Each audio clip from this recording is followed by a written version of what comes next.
ҷумҳурии тоҷикистон аз рӯзҳои нахустини истиқлолият сиёсати дарҳои кушодро интихоб намуда дар ҳамин замина барои фаъолияти пурсамар ва мутақобилан судманд бо шарикони рушд мин ҷумла барномаи ҷонибдории инкишофи иҷтимоии манотиқи гӯистoni бунёди огахон заминаи боэътимодро фароҳам овард. дар доираи чунин ҳамкориҳо дар деҳоти дурдастарин лоиҳаҳои гуногун рӯи даст гирифта шуда шароити зиндагии рӯстоиён беҳтар гардида истодааст. лоиҳаи идоракунии оби бехатари ошомиданӣ ва беҳдоштӣ дар тоҷикистон яке аз чунин иқдомот мебошад ки дар баробари вилояти мухтори кӯҳистони Бадахшон амалисозии он дар ноҳияҳои Шамсиддини Шоҳин, Ховалинг ва Муъминободи вилояти Хатлон низ роҳандозӣ гардидааст. дар доираи ин лоиҳа барои ҳазхудкунии ҳудуди 15 гектар замин дар рӯстои Бардара хатти обгузар гузаронида шуд. дарозии ин иншоот 2 километру 200 метр буда қудри лулаи он 200 миллиметрро дар бар мегирад. дар маросими ифтитоҳ раиси ноҳияи РУШОН Фаррух Доди Худоев ва роҳбари барномаи ҷонибдории инкишофи иҷтимоии манотиқи кӯҳистон Хоҷамиёр Хумориков ширкат варзиданд. маросими ифтитоҳ ба як иди бошукӯҳи рӯстоиён табдил ёфта, сокинон аз расидагӣ ба оби ошомиданӣ ки умиду орзуи аҷдодонашон маҳсуб меёбад изҳори миннатдорӣ намуданд. ҳама ин аз баракати даврони соҳибдавлатии ҷумҳурии тоҷикистон ва сиёсати пайгиронаи пешвои муаззами миллат муҳтарами Эмомалӣ Раҳмон сарчашма мегирад. қайд гардид дар баромади иштирокдорон. мо баровардани ҳоб ба мин мавзеъ мо ҷавобан ба паёми пайвастаи президенти ҷумҳурии Тоҷикистон, пешвои миллат, асосгузори сулҳу ваҳдати миллӣ муҳтарам Эмомалӣ Раҳмон ва раиси вилояти мухтори кӯҳистони Бадахшон муҳтарам Файзиёр ки онҳо ба воситаи оинаҳои нилгун аматарафа мегӯянд ки мо бояд аз ҳар як парча замин истифода барем, амнияти ҳозиқориро мо таъмин намоем. мана мақсад асосӣ баровардани об ба ҳамин мавзеъ аз замин иборат аст. аз октябри соли 2020 ин кор шурӯъ гардид. масофаи ин 2200 метр аст, диаметраш 200 миллиметр аст. мана баъд мо бо аҳли сокинони ҳамин деҳа ба кандани канал барои труба сар кардем ва ҳозир ин корро ба анҷом расондем ва барнома анҷом ёфт. рӯстои Бардара дорои 135 хоҷагӣ буда дар он 521 нафар аҳолии сукунат дорад. дар даврони соҳиби истиқлолӣ дар ин ҷо нерӯгоҳи барқи обӣ бо иқтидори 160 киловаттсоат бунёд гардида тӯли 13 сол дар таъминоти рӯстоиён бо рӯшноию гармӣ саҳми босазо мегузорад. инчунин сехи ҷӯроббофӣ фаъол буда дар он 15 нафар бонувони хонанишин кор мекунанд. бобоёни мо орзу доштанд ки заминҳои худро обёрӣ кунанд, лекин мо чунин дар амон давра яъне чунин قدرت نداشتند. لیکن آرزوی ما جوانان صاحب استقلال چنین آرزو داریم که در چنین یعنی دولت صاحب استقلال و چنین یعنی وطن زندگی میکنه و تشکر به حکومت جمهوری تاجیکستان و پیشوای ملت پرزیدنت جمهوری تاجیکستان محترم امامعلی رحمان و چنین یعنی شرایط را برای ما جوانان مساعدت نموده. در عملی‌سازی برنامه دستگیری دهات سهم ریاست شویتزاریا اوید به رشد و همکاری موقعی کلیدی دارد. در برابر با استفاده داده شدن خط تامینات آب پالیزی در روستای باردره، در روستای بسیط خط انتقال آب آشامیدنی در مسافه 5 کیلومتر و 219 متر مورد بهره‌برداری قرار داده شد. برای رسیدن به این هدف از جانب شریکان رشد 500,818 سومانی و باشندگان قشلاق بیش از 130,000 سومانی مصرف گردید. کارهای بنیادی را جمعیت دارای مسئولیت محدود پامیر منزلساز انجام داد. در اینجا در برابر مکتب اینچنین 19 نقطه دیگر آبگیری با اختیار روستاییان گذاشته شد. در مراسم افتتاح از جانب رهبریت ناحیه و شریکان رشد راجع به عملی‌شوی این لایحه از برکت دوران صاحب استقلالی کشور سخن رفته برای دستگیری به روستاییان اظهار سپاس کرده شد. این باعث خرسندی است که خوانندگان مؤسسه تعلیمی و کل اهالی دهه بسیط امروز از آب تازه آشامیدنی تامین گردیدند.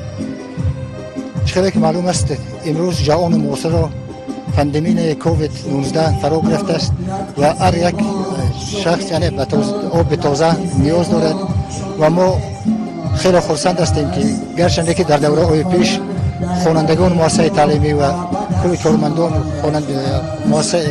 مؤسسه طبی نزد مؤسسه تعلیمی گرچند که برای دسترس کردن آب آشامیده دور بود برای ما، امروز در نزد مؤسسه تعلیمی آب شده شد و ما از نام کل کلکتیو پداگوژی مؤسسه تعلیمی، از نام کل خوانندگان مؤسسه تعلیمی و از نام کل امریکان خود اسپورت میکنیم که برای سرپرستان برنامه که چنین اقدام نیک را پیش گرفتند. معلوم است که برای تامینات پوره طلبات باشندگان دهات با آب آشامیدنی ذخیره چشمه‌ها بسنده نیست. از این رو در این موضع از آب دره بسیط استفاده برده شد. برای تازه کردن آن انشاءات مخصوص آب تمیز کننده عبارت از 3 قسمت مخصوص بنیاد گردید که برای دسترسی دهاتیان به آب پاک مساعدت میکند. عموما لایحه‌ها مطابق به طلبات قانون‌های سانیتاری و گیگینی بنیاد گردیدند که در شرایط کنونی خیلی مهم میباشد. باشندگان روستای دشت جماعت برتنگ سالیان زیاد باز برای تامین روزگار خویش در فصل تابستان از آب چشمه‌ها و در فصل پاییز و زمستان از آب دریا استفاده میبرند که در فصل سرما نهایت هم خطرناک میگردد. با دستگیری مقامات اجرایی حکومت دولتی نایه با شریکان رشد امکانیت فراهم آورده شد تا آرزوی دیرینه روستاییان جهت دسترسی به آب پاک عملی گردد. نخستین چکره‌های آب صاف از چومک نزد مکتب در مراسم افتتاح جاری شدند. روستاییان از چنین برکت همکاری و سپاسگزاری نموده شاد و مسرور بودند. رئیس نایه فروخ دادخدایف اهل زحمت نایه را با این تحفه خاص تبریک نموده اظهار داشت که ما باید چنین آبادکاری‌ها را ادامه دهیم و جشن پرشکوه ملت 30 سالگی استقلالیت را با نتیجه‌های نظررس پیشواز گیریم.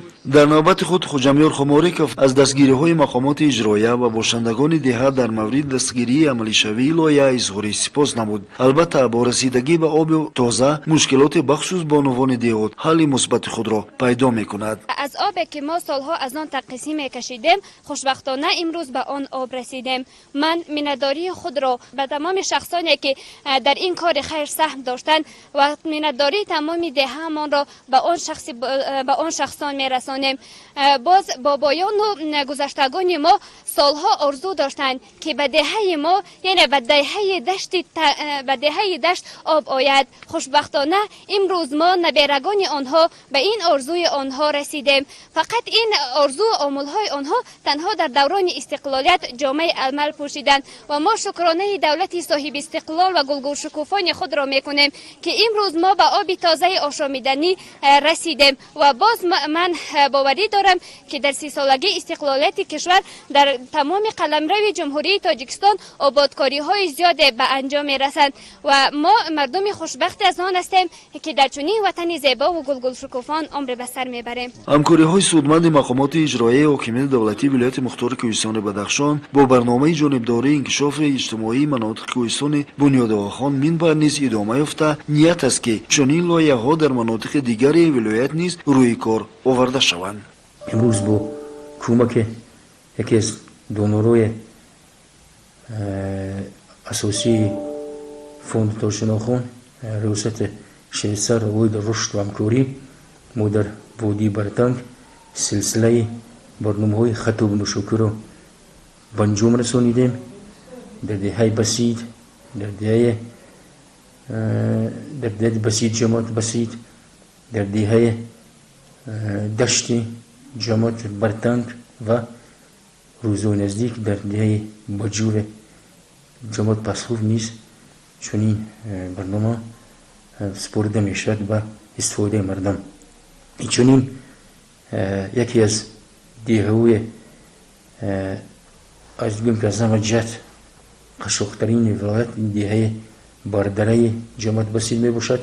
هم مسئله پرابلم زمین دارد، هم مسئله پرابلم راه دارد، خصوصا هم در همه مسئله پرابلم دارد و خوشبختانه من امروز در دهه یک جوکر و گذار یک خط و گذاری ساخته سپرده شد که موافقان مردم امکانات پیدا میکنند که همه امکاناتوی با کور انداختن زمین رو دیده بروند و نقشه است که قریب یک 10-15 گیتار زمین نو با استفاده مردم داده می شود.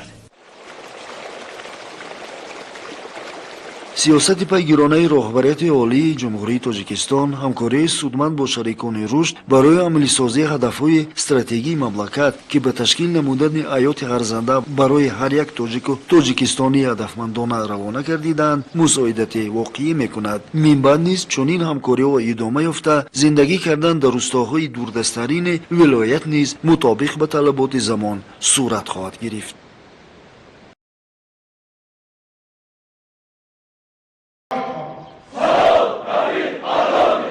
چاره‌بینی مرحله دوم سال خونش سال 2021 در قسم حربی 014 قشون‌های سرحدی کمیته دولتی امنیت ملی جمهوری تاجیکستان مستقر در شهر خاروغ با صدا دادن سرود ملی جمهوری تاجیکستان حسنی آغاز گردید. نخست سردار ریاست قشون‌های سرحدی کمیته دولتی امنیت ملی جمهوری تاجیکستان در ولایت مختار کوهستان بدخشان پالکوونیک آدینه‌زاده اسمت الله برآمد نموده قید کرد که مرحله دوم سال خونش سال 2021 در تمام قشون‌های سرحدی جمهوری تاجیکستان آغاز گردیده است. مقصد گذراندن چنین چاره‌بینی بلند برداشتن دانش سربازان عاید تکنیک و مهمات جنگی به حساب رفت.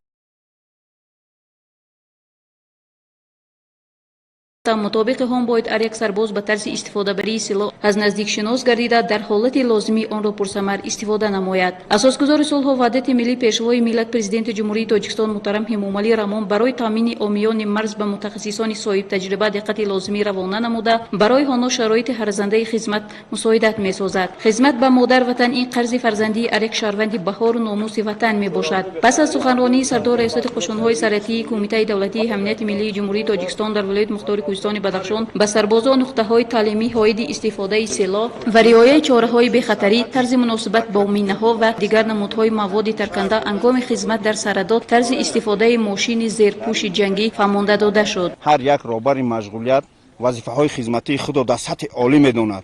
در مرکز تعلیمی خاروغ متخصصان خرد سلاح‌های گروهی تیار می‌کنیم، متخصصان علاقه تیار میکنیم، متخصصان سگ‌های خدمتی تیار میکنیم، متخصصان آشپز، نانپز و دیگر و غیره بسیار تیار میشوند که در سطح عالی تیار میکنیم برای محافظت من بعده سرحد دولتی جمهوری تاجیکستان روانه میسازیم.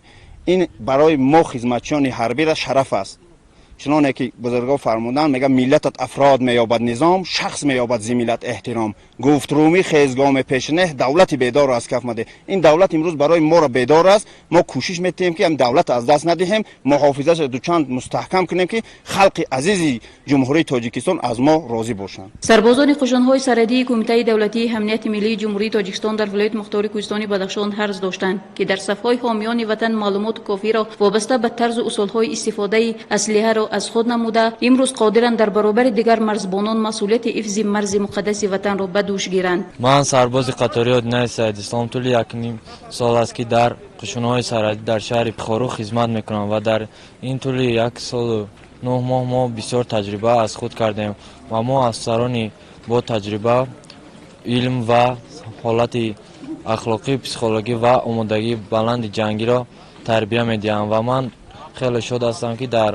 قشون‌های سرحدی خدمت می‌نمایم. سربازان قید کردند که حفظ وطن برای هر یک شخص میهن‌پرست یک شرط مقدس و گرامی است. ما باید در حفظ سرحد تحکیم استقلالیت کشور، تحکیم صلح و وحدت و آبادی شکوفایی وطن عزیز سهمی ارزنده خویش را گذاریم. من سرباز قطاری خورکش دلیر میباشم. طول 1 سال و 4 ماه میشود که در دسته بطره دستگیری آتش ادای خدمت نموده ایستادم. ما این چاره‌بینی را بخشیده بر دعوت شوندگی بهار 2021 گذراندیم تا اینکه این جوانان برای خود خیلی چیزها را فهمیده گیرند و ما سربازان در اطراف سرحدی 014 خیلی شرایط خوب به ما مهیا کرده شده است. ما جوانان باید به وطن خود صادقانه خدمت کنیم. تشکیل مرحله دوم سال خونش سال 2021 در بلند برداشتن سطح آماده باشی تکنیکی حامیان مرز نقش مؤثر گذاشته برای بهتر برای ماندن تامینات امنیت مرز همی باسازا میگذارد. майдони исмоили сомонӣ яке аз ҷойҳои тамошобоб ва ҷолиби маркази вилоят шаҳри хоруғ маҳсуб ёфта ҳар як меҳмон ва сайёҳе ки вориди маркази вилоят мегардад аз ин майдон дида намуда хотираи некро аз ҷолибияти он бо худ ба дориҳои дур мебарад. ҷолибияти ин майдон дар баробари эҷоди гулгашту нумӯи гулҳои пуртароват ҳамзамон ба қисматҳо ҷудо гардидани он мебошад ки ҳар як қисмати майдон бозгӯ аз таърихи муайяни ватан мебошад. майдони исмоили сомонӣ имрӯзҳо дар арафаи 30 солгарди озодии комили ватан истиқлолияти ҷумҳурии Тоҷикистон низ дар баробари дигар ҷойҳои тамошобоби маркази вилоят аз нафсозӣ гардида тарҳи идонаро касб намуда истодааст. раиси шаҳри ХОРУГ Мирзонабод Алишер Худобердӣ аз корҳои таҷдиду аз нафсозии майдони Исмоили Сомонӣ дида намуда барои вусъати корҳои созандагӣ боз ҳам сифатан хуб ба роҳ мондани таъмири он супоришҳои қатъӣ доданд.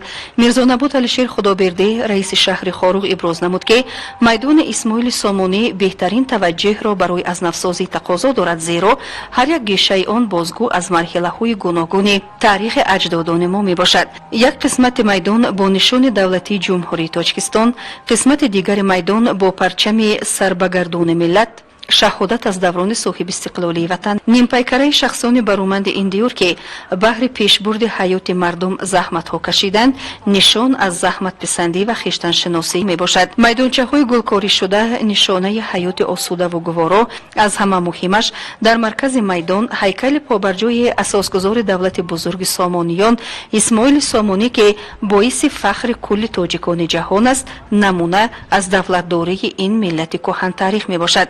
барои вусъати корҳои азнавсозӣ ва зебогардонии майдони Исмоили Сомонӣ таъкидҳо баён гардида, раиси шаҳри ХОРУГ бо гурӯҳи кории мақомоти иҷроияи ҳокимияти давлатии шаҳри ХОРУГ, муовинони раис аз корҳои таъмирии варзишгоҳи марказӣ дидан намуданд. дар ин ҷо роҳбарияти шаҳр бобати иваз намудани курсиҳои шикастаи варзишгоҳи марказӣ, рангубур намудани девору зинапояҳои он, рангубур намудани ҷойҳои нишаст, сабзапӯш намудани майдони бозиҳои варзишӣ, таъмир намудани фурӯзонакҳои он, насб кардани шиору овезаҳо, вусъати андоваи ороишӣ, эваз намудани парчамҳои ҳудуди варзишгоҳ, супоришҳои қатъӣ баён намуданд. шаҳри ХОРУГ ҳамзамон аз гирду атрофи варзишгоҳи марказӣ шинондани гулҳои ороишӣ дар ҷойҳои муайяни дар ҳамшафатии роҳи асосии нақлиётӣ, рангубур намудани гирду атрофи ин маркази тамрин аз тарафи кичаи асосӣ супоришҳо баён гардиданд. ба муовини раиси шаҳри ХОРУГ Илчай Марудбекзода супориш дода шуд ки дар самти гулшинонӣ, интихоби гулҳо, рангорангӣ ва хӯрамгардонӣ бо ҳайати ҷавондухтарон бештар гузошта шавад. ҳамзамон дар доираи корҳои ободонӣ ба ифтихори 30 солгарди озодии комили ватан оғоз аз идораи раёсати вазорати корҳои дохилӣ дар вилояти мухтори Кӯҳистони Бадахшон зиёда аз 500 метр қад-қади роҳи асосии нақлиётӣ гулҳои рангоранг шинонда мешаванд. айни замон бошад дар ин самт дар ҳамкории мақомоти иҷроияи ҳокимияти давлатии вилоят ва ҳукумати шаҳри ХОРУГ корҳои бетонрезӣ ҷараён дорад. дар ин ҷо гулдонҳои бо тарҳи муосир сохта шуда зебогии шаҳрро дучанд гуворо хоҳанд намуд. раиси шаҳри ХОРУГ Мирзонабод Алишер Худобердӣ аз рафти корҳо дидан намуда ба муовини якуми раиси шаҳр Ҳабиб Ватаншоев бобати вусъати корҳо ва дар вақти муайяншуда ба сомон расонидани онҳо супориш дод. қайд гардид ки вобаста аз имконият ва шароит чунин гулдонҳои муосир қад-қади роҳи нақлиётии асосӣ ки роҳи байналмилалӣ маҳсуб меёбад дар дигар мавзеъҳо низ сохта мешаванд. раиси шаҳр гуфт ки ин ободкориҳо танҳо барои як рӯзу ду рӯз, як солу ду сол нестанд. ин ободкориҳое ҳастанд ки барои болидахотирии наслҳои оянда роҳандозӣ мегарданд. бигзор бо илҳом аз шоҳкориҳои имрӯзиён фардоиёни ин сарзамин бо тафохур иброз намоянд ки зодагони зебопарастону меҳандӯстони ватан ҳастанд. сокинони маҳаллаи дашти поён ба роҳбарияти шаҳри ХОРУГ барои дастгириҳои ҳамешагӣ, барои бо ниятҳои мардум наздик будан, барои ба дарди мардум ҳамшарик будан ва барои вусъати корҳои ободонӣ дар ин маҳалла арзи сипос баён намуданд. 30-солагии истиқлолияти ватан аз зумраи он ҷашнҳоест ки шаҳомати миллати тоҷикро тараннум месозад. дар он хурду бузург дар ободонӣ ҳиссагузор ҳастанд ва дар тақвияти ин гуфтаҳо ҳамкории ширкати мобилии Тесел бо шаҳрдории шаҳри ХОРУГ намунаи беҳтарин аст.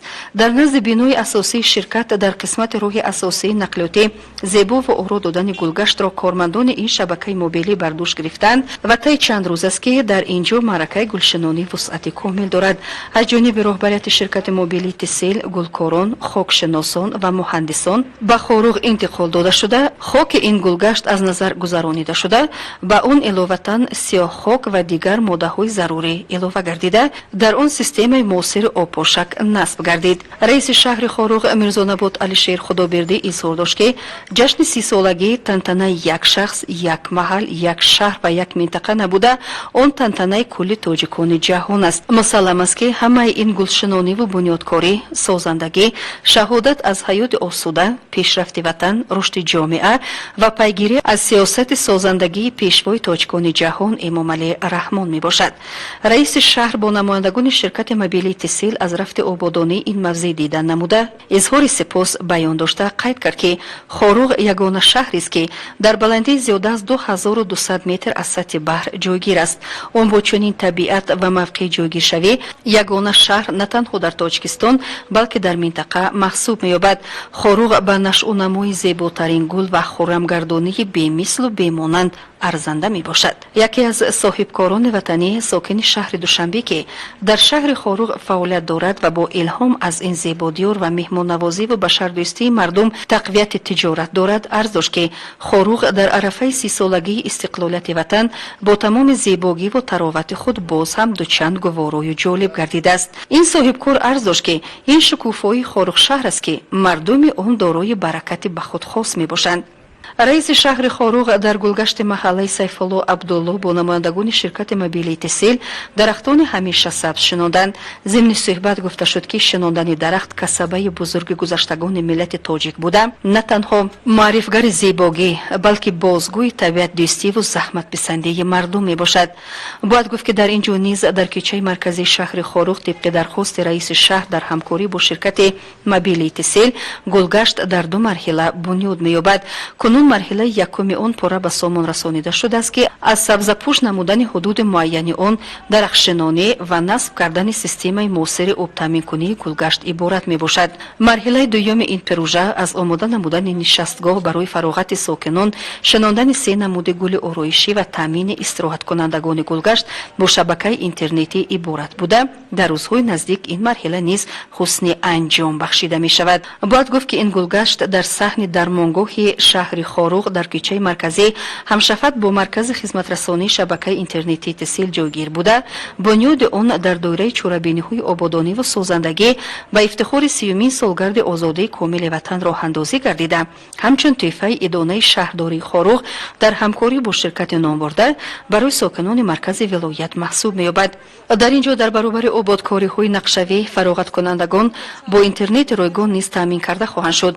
درختان بسیار ساله سایه‌افکن که 10 ساله ها در اینجا نشأ و نمو دارند برای استراحت کنندگان همچون سایبان خدمت خواهند کرد و با برگ‌های خوشبوی خود به هر استراحت کننده شمال فورم را اهدا خواهند کرد. باید گفت که گلگشت محله سیفالله عبدالله در خیابان شیرین شاه تیمور از روی طرح لایحه به جای زیبا و تماشاباب حلاوت بخش و جالب تبدیل خواهد یافت. همزمان گروه کاری حکومت شهر خاروق از درمانگاه مرکز ولایت نیز دیدن نمودند. رئیس شهر میرزانباد علیشیر خدابردی با کارگران صحبت آراسته از مشکل‌های جای داشته و رفت کار آگاهی پیدا نموده تاکید بر آن داشت که هر یک کار به سامان رسانیده شده با صفت بلند به انجام برسد. کارگران اطلاع دادند که 50% کارهای تعمیری در این بنا به انجام رسانیده شدند. در مانگاه از 24 اتاق کاری عبارت بوده، در آن 28 نفر کارگران شرکت ساختمانی دمیر کار و فعالیت دارند. مسئله ساختمانی پره دسترس بوده کار در 2 بست دوام دارد. گفته شد که در همکاری با صاحبکار محلی نگین وطنشوی و نمود بیرونی در مانگاه نیز با طرح موثر آرا داده می شود. رئیس شهر ضمن صحبت با کارگران ابراز نمود که هیچگاه از یاد نبرارند که در اینجا فرزندان ما و شما پدران و مادران تبابت خواهند گرفت و البته با صدق و صفا ماننده شدن هر یک خشت آن مهمیت خاصه دارد. باید گفت که در شهر خاروق بجز این انشاءات ساخته شونده باز 10 انشاءات دیگری برای خوجگی خلق مهم مورد بنیاد از نفسازی قرار دارند که در دایره چورابین‌های بخشیده به جشن 30مین سالگرد آزادی کامل وطن استقلالیت جمهوری تاجیکستان مورد بهره برداری مردم قرار داده خواهند شد.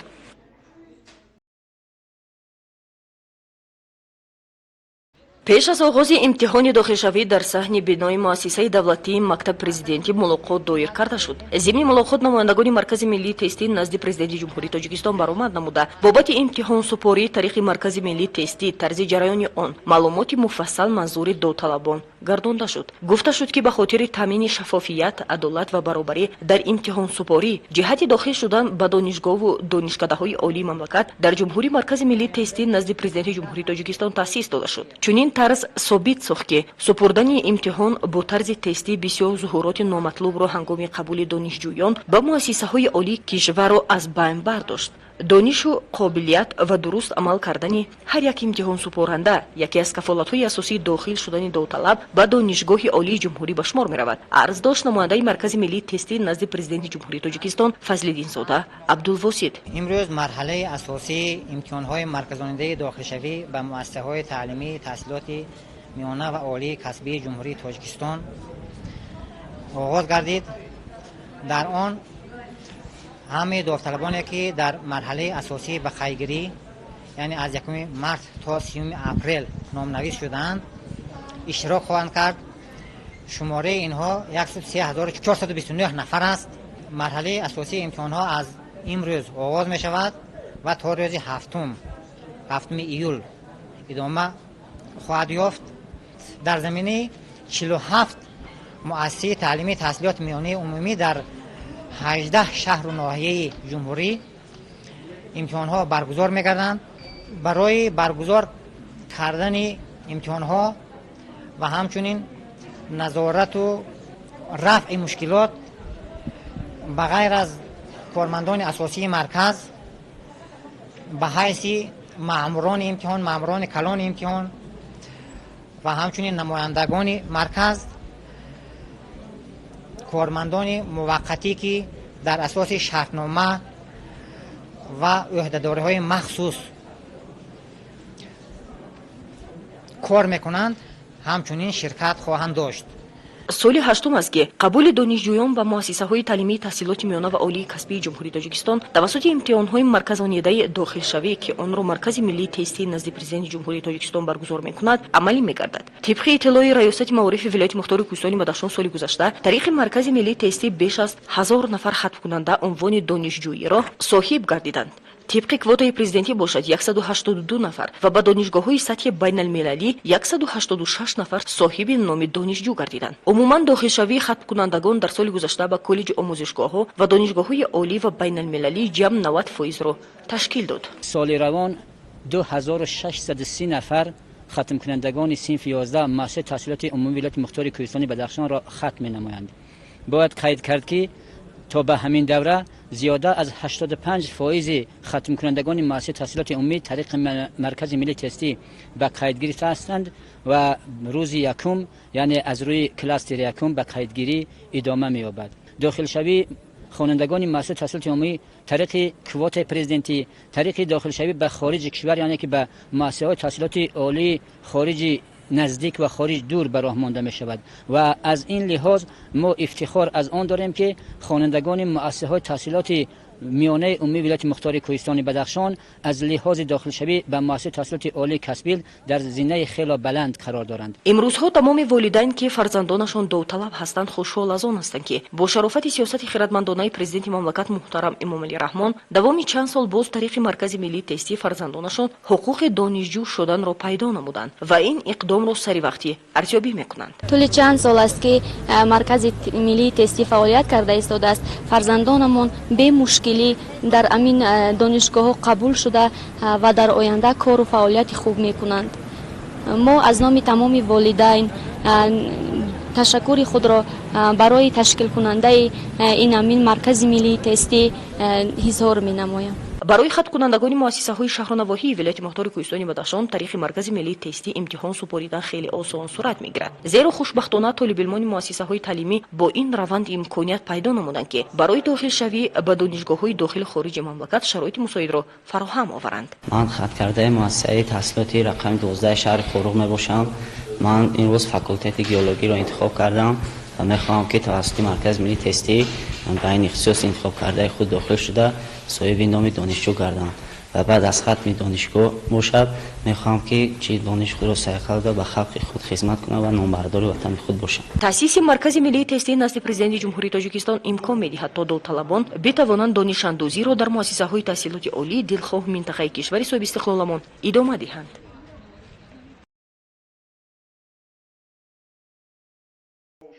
معاونان رئیس ولایت مختار کوهستان بدخشان مشازاده انور مشاو و نظیره امیربیگزاده در پی بررسی نمودن مسئله یکم روزنامه جلسه کاری به خاطر رساندن کمک به ضرردیدگان اعلام داشتند که معاش وظیفوی یک ماهه خود را به صورت حساب مخصوص مقامات اجرای حاکمیت دولتی ولایت با مقصد دستگیری نمودن تشبث کمک به ضرردیدگان ارسال می‌کنند. باید خاطر نشان کرد اخیراً رئیس ولایت مختار کوهستان بدخشان یادگار فیضوف با مراجعت خطی به راهبران اداره و مؤسسات تاکید نمود که جهت برقرار نمودن خانه‌های استقامتی بر اثر سوختار آسیب دیده محله سیلخاز تکنیکی شهر خاروغ چاره‌جویی نمایند. این مشازاده انور مشا معاون رئیس ولایت ضمن بررسی این مسئله تاکید داشت که بیش از 68000 سامانی در دوام ماه ایون به صورت حساب مخصوص وارد گردیده به خاطر تأمین شفافیت در کار جمع‌آوری مبلغ مقامات اجرای حاکمیت دولتی ولایت تصمیم گرفته است که کمک‌های رسانده شده اشخاص سخاوتمند، اداره و مؤسسه‌ها، صاحبکاران و دیگر افراد خواهشمند را همه روزه توسط تلویزیون بدخشان با استفاده سطر روان منظور ساکنان ولایت می‌گرداند. لازم به یادآوری است روز 29 مارس ساعت 16:50 در محله دشت پایان خیابان شیرینشاه شاه تیمور واقع در محله سیلخاز تکنیکا در بنای استقامتی سوختار سر زد. این بنا از 2 آشیانه و 12 خانه استقامتی عبارت بوده. در نتیجه سر زدن سوختار 3 خانه استقامتی پرره و 4 تای دیگر قسما ویران گردیدند. مبلغ خسارات وارد شده به خانواده‌هایی که بر اثر سوختار ضرر گرفته‌اند نزدیک 300,000 سامانی حساب شده است. مسئولین ساختارهای دولتی و غیر دولتی از آمادگی‌های خود جهت رساندن کمک به ضرردیدگان گزارش دادند. همچنین اجرا کننده وظیفه مدیر شعبه کار با زنان و عائله مقامات اجرای حاکمیت دولتی ولایت پری غلام ایدرova نیز اطلاع داد که معاش وظیفوی یک ماهه خود را به صورت حساب مخصوص روانه می‌کند. در جلسه کاری همچنین عاید آمادگی‌ها جهت در سطح ضروری تجلیل نمودن جشن 30 سالگرد استقلالیت دولتی و دیگر صحنه‌های تاریخی ابراز نظر کرده شد. قید گردید که نصب شعار آویزه‌ها و به ترتیب درآوردن اطراف بناهای معموری و خواجگی‌های شخصی وسط کارهای سازندگی و آبادکاری در خانه و محل از وظیفه‌های مهم آمادگی به این جشن ملی حسابیده می‌شود. تقویت کارهای ترغیباتی و تشویقاتی و برگزار نمودن همایش‌های علمی و نظریوی وابسته به این جشن از وظیفه مهم حسابیده شد.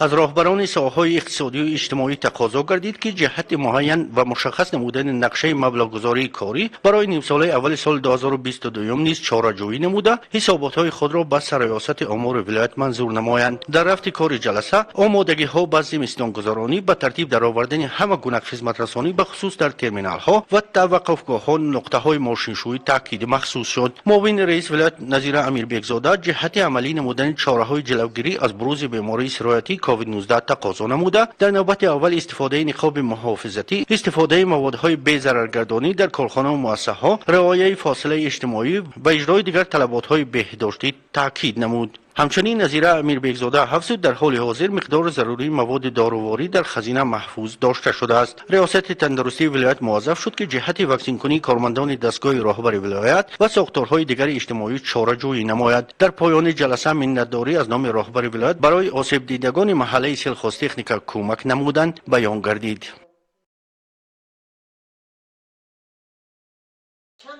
معاون رئیس ولایت مختار کوهستان بدخشان نظیره امیربیگزاده عاید دستاوردهای بی‌نظیر 30 سال استقلالیت دولتی جمهوری تاجیکستان حرف زده قید نمود که با تلاش‌های خسته‌ناپذیر اساسگزار صلح و وحدت ملی پیشروی ملت پرزیدنت جمهوری تاجیکستان محترم امامعلی رحمان ملت تاجیک به نتیجه‌های نظررس نائل گردیده امروز در عرصه بین‌المللی جمهوری تاجیکستان همچون دولت صلح و پیشقدم مقامی شایسته دارد. گفته شد که در برابر پیشبرد کارهای آبادانی و سازندگی ساختمان چندین بناها با نقش ایدئولوژی همچون نیروی پیشبرنده جامعه دقت ضروری روانه گردیده با ترغیب و تشویق سیاست خردمندانه پیشوای معظم ملت محترم امامعلی رحمان فعالیت ساکنان در جاده‌های مختلف ساحه خیلی خوب به نظر می‌رسد. ذکر گردید که در دوام 30 سال استقلالیت دولتی جمهوری تاجیکستان از حساب ذخیره‌های کادری جوانان لایق و ارزنده به سطح راهبری پیشبری گردیده امروز فعالیت نظررس دارند. معاون رئیس ولایت نظیره امیربیگزاده از اشتراکداران чунон даъват ба амал овард ки ба пешбурди корҳои идеологӣ диққати ҷиддӣ равона намуда барои пешниҳоди маълумоти дақиқу возеъ бобати захираҳои кадрӣ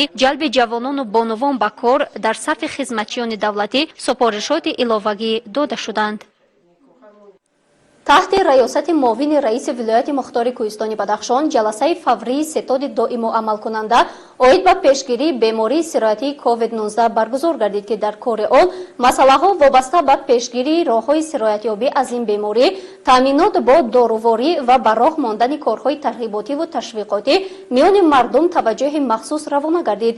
тибқи иттилои мутахассисони соҳаи тандурустии вилояти мухтори кӯҳистони Бадахшон, айни замон дар вилоят мушкилоти доруворӣ ва таъмини муассисаҳои табобатӣ бо мутахассисон ба қайд гирифта нашуда, ҳолати сабуки бемории мазкур ба назар мерасад. аммо дар натиҷаи риоя накардани тавсияҳои мутахассисони соҳа эҳтимолияти зиёдшавии он дар назар дошта шудааст. дар оғози кори ҷаласаи фаврии муовини раиси вилояти мухтори кӯҳистони Бадахшон Назира Амирбекзода аз хуруҷи бемории сироятии COVID-19 дар кишварҳои ҷаҳон ёдоварӣ намуда иброз дошт ки мутаассифона дар баробари дигар мамлакатҳои олам дар ҷумҳурии Тоҷикистон ва хусусан вилояти мухтори кӯҳистони Бадахшон низ сироятёбии бошандагон ба ин беморӣ ба қайд гирифта шудааст. яке аз василаҳои зиёд шудани шумораи беморон дар вилоятро муовини раиси вилоят аз иҷро нагардидани оддитарин талаботҳои тавсиянамудаи вазорати тандурустӣ оиди риояи фосилаи иҷтимоӣ, истифода аз ниқоб ва маҳлулҳои безараргардонӣ дониста мешавад. сардори раёсати тандурустии вилояти мухтори кӯҳистони Бадахшон Фарид Музаффаров оиди вазъи имрӯзаи сироятёбӣ ба бемории COVID-19 дар вилоят гузориш дод. гуфта шуд ки раёсати тандурустии вилояти мухтори кӯҳистони Бадахшон аз рӯзҳои аввали хуруҷи бемории сироятии коронавируси нави COVID-19 тадбирҳои зарурӣ вобаста ба пешгирии сироятёбӣ ва интиқоли ин беморӣ андешида корҳои зиёди эпидемикиро дар муассисаҳои табобативу профилактикӣ ва ҷойҳои ҷамъиятӣ пурзур кард. ҳоло мушкилоти таъмини доруворӣ дар беморхона ва муассисаҳои табобатӣ бо мутахассисони соҳа ба мушоҳида намерасад. айни замон дар вилоят миқдори муайяни баллонҳои кислород мавҷуд буда, рӯзҳои наздик бо насби дастгоҳи кислород дар маркази тиббии Оғохон ин мушкилот низ ҳалли мусбии худро пайдо хоҳад намуд. сардори раёсати тандурустии вилояти мухтори кӯҳистони Бадахшон аз мушкилотҳои мавҷуда сухан намуда ба аъзоёни ситоди доиму амалкунандаи вилоятӣ пурзур намудани фаъолият дар гузаргоҳҳои байнисарҳадӣ ва минтақавӣ ҷиҳати пешгирии ин беморӣ бо ташкили нуқтаҳои муайян барои мутамарказ намудани шаҳрвандон ба вилоят ворид шуда ва ташхиси онҳо дар якҷо, омода намудани катҳои хоби иловагӣ дар муассисаҳои таълимӣ ва марказҳои табобатии раёсати вазорати корҳои дохила таклифу пешниҳодоти судманд ба миён гузошт. муовини раиси вилояти мухтори кӯҳистони Бадахшон, масъулини маркази назорати давлатии санитарӣ ва эпидемиологии вилояти мухтори кӯҳистони Бадахшон, кормандони раёсати минтақавии гумрук дар вилоят, хадамоти назорат дар соҳаи нақлиёт, раёсати вазорати корҳои дохила, раёсати кумитаи давлатии амнияти миллии ҷумҳурии Тоҷикистон дар вилоят, раёсати кор бо ҷавонон ва варзиши вилоят, идораи телевизион ва радио, шӯъбаи кор бо занон ва оилаи вилоят ва дигар аъзоёни бевоситаи ситоди доиму амалкунанда оид ба пешгирии бемории COVID-19 дар вилоят, ҷиҳати пешгирии сироятёбии бошандагони вилоят ба ин беморӣ ва пурзур намудани корҳои тарғиботиву ташвиқотӣ баҳри иҷрои оддитарин талаботҳои тавсиянамудаи вазорати тандурустии ҷумҳурии Тоҷикистон ҷиҳати риояи фосилаи иҷтимоӣ, истифода аз ниқоб ва маҳлулҳои безараргардонӣ дастуру супоришҳои мушаххас дод.